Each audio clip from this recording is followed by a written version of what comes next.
আসসালামু আলাইকুম, স্বাগতম জানাচ্ছি বিবিসি নিউজ আন্তর্জাতিক সংবাদে। শুরুতেই সংবাদ শিরোনাম, এরপর বিস্তারিত।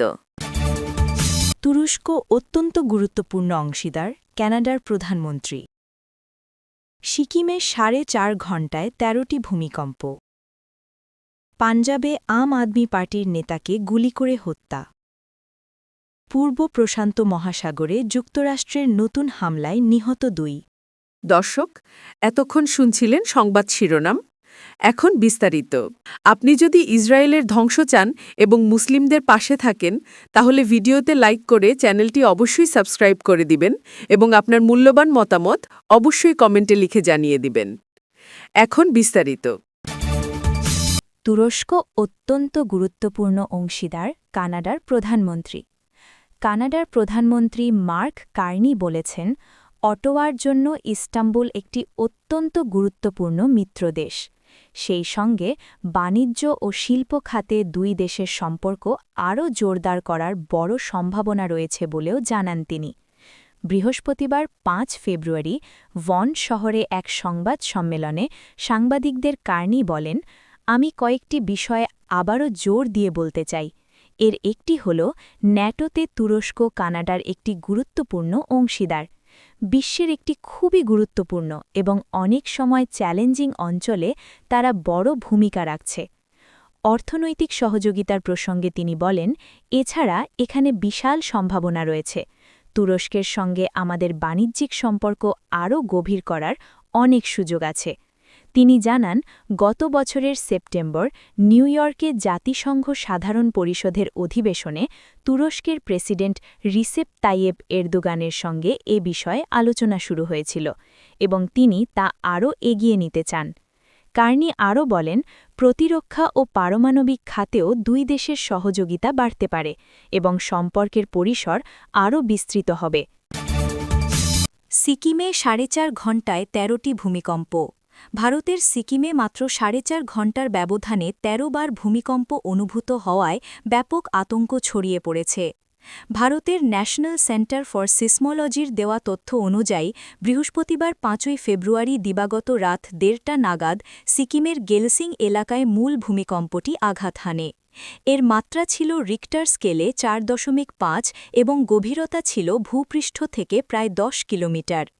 এই প্রধান কম্পনের পর শুরু হয় একের পর এক আফটারশক।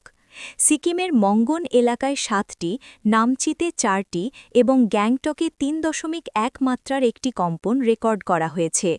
মাঝরাতে দফায় দফায় এই কম্পনের ফলে পর্যটক ও স্থানীয় বাসিন্দারা ঘরবাড়ি এবং হোটেল ছেড়ে রাস্তায় বেরিয়ে আসেন।